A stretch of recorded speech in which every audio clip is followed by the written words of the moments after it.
Hello welcome back. तो हम इस वीडियो में एक एरे से रिलेटेड क्वेश्चन देखेंगे जो एक बच्चे के प्री बोर्ड में आ चुका है।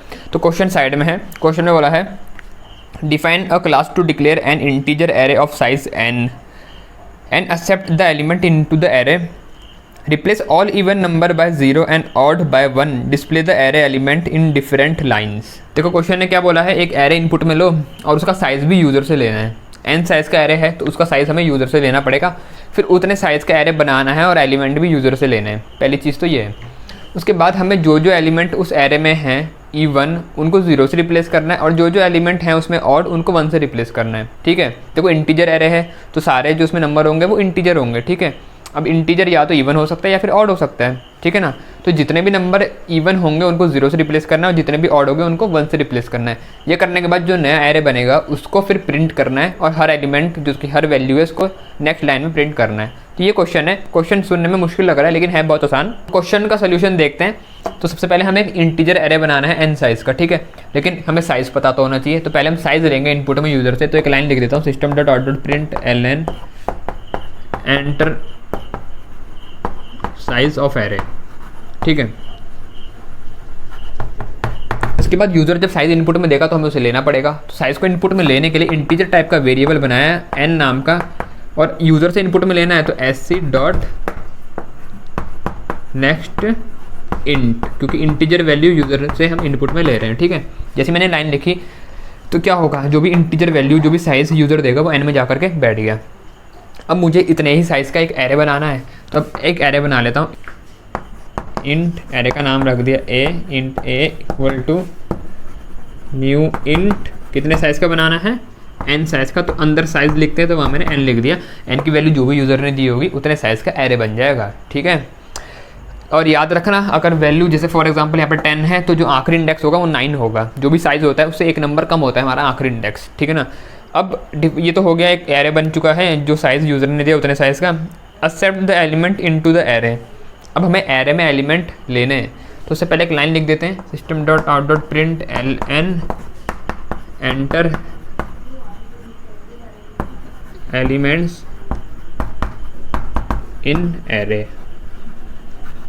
ये लाइन लिखी आएगी, इसके बाद यूज़र एलिमेंट इनपुट देने के लिए बैठेगा। तो जो भी हमारा एरे होगा, अब जैसे मान लो यहाँ पर एन की वैल्यू अगर 5 दी थी तो 5 ब्लॉक बन गए होंगे उसमें। पहले का इंडेक्स 0 1 2 3 और आखिरी के वाले का 4, एक नंबर कम। ठीक है, अब इनमें हमें वैल्यू भरनी है। बाय डिफ़ॉल्ट 0 वैल्यू होती है जो इंटीजर की होती है, लेकिन हमें उन सबको हटा करके यूज़र से वैल्यू लेनी है तो फॉर लूप लगाना पड़ेगा। तो फॉर लूप लगाया, for int I equal to 0, पहला इंडेक्स है 0, आई लेस देन, हमें क्या पता है साइज़ कितना होगा, हमें नहीं पता। हमें इतना पता है जो साइज़ है वो उसकी वैल्यू n में है तो आई लेस देन n चलाएंगे हम। ठीक है, क्योंकि आखिरी इंडेक्स साइज़ से एक नंबर कम होता है तो आखिरी इंडेक्स तक चलाना है, इसलिए लेस देन n चला रहे हैं, n में साइज़ है। ठीक है, और यहाँ पर करा आई प्लस प्लस। तो कहने का मतलब ये जो भी हमारा एरे होगा ये लूप स्टार्टिंग वाले इंडेक्स से लेकर के आखिरी वाले इंडेक्स तक चल जाएगा। तो मुझे जब ये चलेगा लूप तो मेरे को एरे में एलिमेंट भरना यूज़र से। तो एरे का नाम था ए के हर इंडेक्स में तो ए का आई लिख दिया। ए के हर इंडेक्स में एलिमेंट किससे लेने, यूज़र से, तो S C dot next int.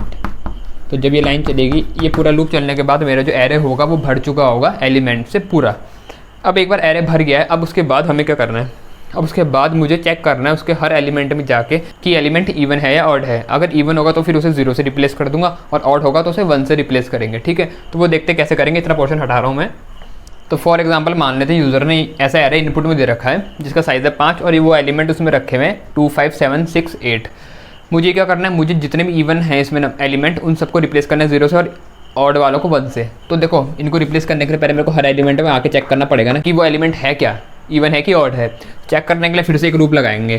देखो पिछली बार लूप लगाया था एलिमेंट भरने के लिए, इस बार लूप लगाएंगे हर एक में आने के लिए, फिर उनको चेक करने के लिए। ठीक है, हर एक में आएंगे तो फिर से लूप लगेगा, for int I equal to starting का इंडेक्स 0 है, आई लेस देन n और आई प्लस प्लस। जब ये लूप चला तो इसके अंदर मेरे को चेक करना है इफ़ क्या चेक करूँगा, अगर ये एरे का नाम क्या था, ए नाम था। ठीक है, तो इफ़ ए का आई का मतलब क्या होता है, अगर एक बार पहली बार आई की वैल्यू 0 होगी तो ए का 0 मतलब 2, ए फिर अगली बार 1 होगी तो ए का 1 मतलब 5। कहने का मतलब ये इसमें बारी बारी हर एलिमेंट आ रहा होगा एरे का। ठीक है, तो इफ़ ए का आई मॉड 2 इक्वल टू 0 लिखा। अब देखो समझ लो ये क्या है,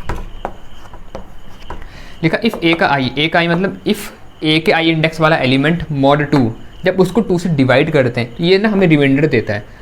ये मॉड है, ये मॉड रिमाइंडर देता है। तो मैंने लिखा ए का आई मॉड 2 कि ए के आई वाले एलिमेंट को अगर मैं 2 से डिवाइड करूँ और अगर रिमाइंडर मेरा 0 मिलता है तो रिमाइंडर हमें 0 कब मिलता है अगर हम 2 से डिवाइड करते हैं, जब नंबर इवन होता है। ठीक है, चेक करने का ये तो तरीका है ना इवन और ऑड को। भाई अगर नंबर इवन होकर कैसे चेक करते हैं, 2 से डिवाइड करो, रिमाइंडर अगर 0 आता है तो इवन होता है, और रिमाइंडर अगर 1 आ गया, ये 0 के अलावा कुछ और आ गया तो मतलब ऑड होता है ना। तो वही हम चेक करेंगे। अगर रिमाइंडर एलिमेंट को 2 से डिवाइड करने के बाद 0 आता है, समझ जाओ हमें इवन नंबर मिल गया। तो जैसे इवन नंबर मिल गया मुझे उससे रिप्लेस करना है, किससे, मुझे उससे रिप्लेस करना है, किससे करना है रिप्लेस, 0 से।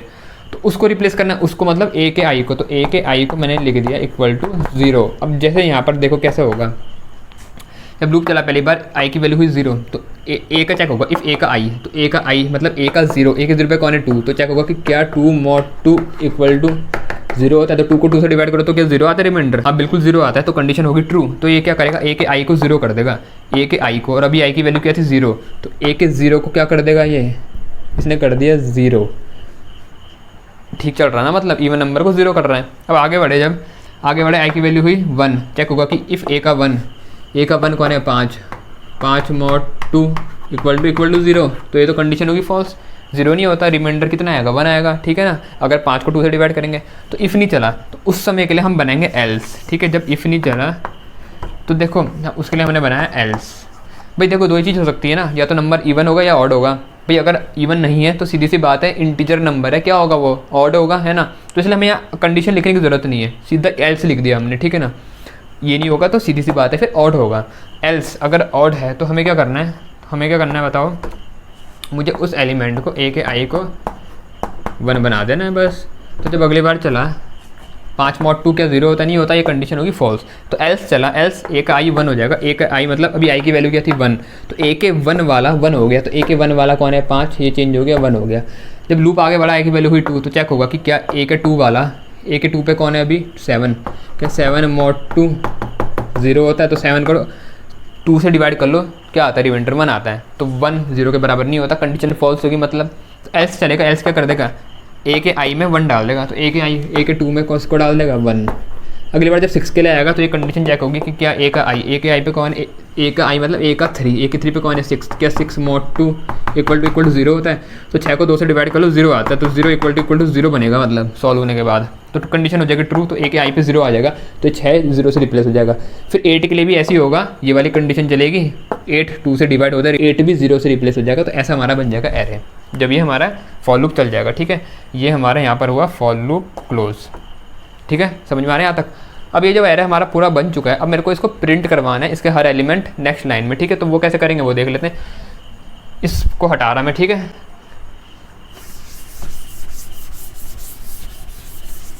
अब जब फाइनल एरे हमारा बन गया है तो उसके एलिमेंट प्रिंट करवाने के लिए फिर से प्रिंट करवाने तो लूप लगाना पड़ता है, एक बारी में एरे प्रिंट नहीं होता। ठीक है, तो फॉर लूप लगाया फिर से, for in I equal to 0, I less than n और आई प्लस प्लस। ठीक है, एलिमेंट अलग अलग लाइन में प्रिंट करवाने हैं, तो यहाँ लिखेंगे system dot out dot print ln। ठीक है, इससे पहले अगर ऊपर आप एक लाइन लिखना चाहो एरे एलिमेंट्स आर, तो वो लिख देना system dot out dot print ln array elements are. तो system dot out dot print ln के अंदर क्या लिखेंगे, मुझे क्या प्रिंट करवाने, एरे के एलिमेंट।